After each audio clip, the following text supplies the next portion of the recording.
Effective manifestation practice help draw money energy, open prosperity doors, and invite blessing into your life. Good fortune and opportunities. Tuloy-tuloy lang ang blessing na darating.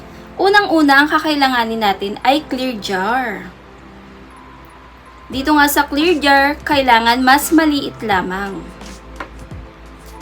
Pagkatapos, kakailanganin din natin ng bigas. Ang bigas, sumisimbolo ng kasaganahan at tuloy-tuloy lang din talaga ang biyaya para sa atin.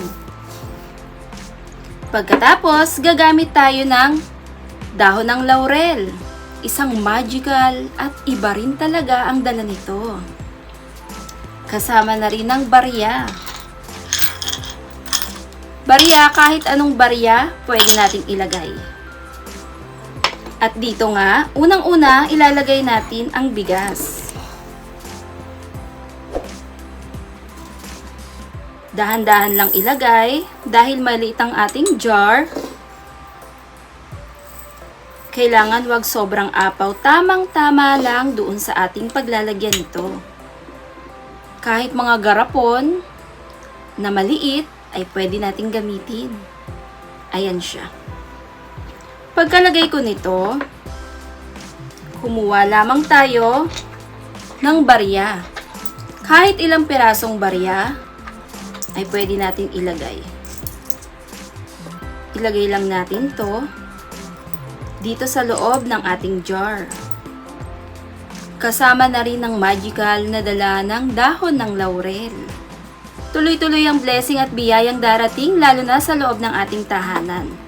Sumisimbolo ng kasaganahan at magandang kapalaran. At dito nga sa rice, sumisimbolo to ng prosperity. Sa dahon ng laurel, nag-i-invite ito ng blessing at tuloy-tuloy lang. Sa coins naman, nag-i-ensure to ng financial, lalo na yung flow, tuloy-tuloy lang ang blessing lalo sa ating bahay. Maganda gawin tuwing Tuesday at Friday.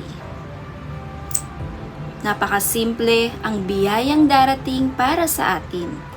Tuloy-tuloy kalinisan at magandang kapayapaan at magaan na pagsasama sa loob ng tahanan.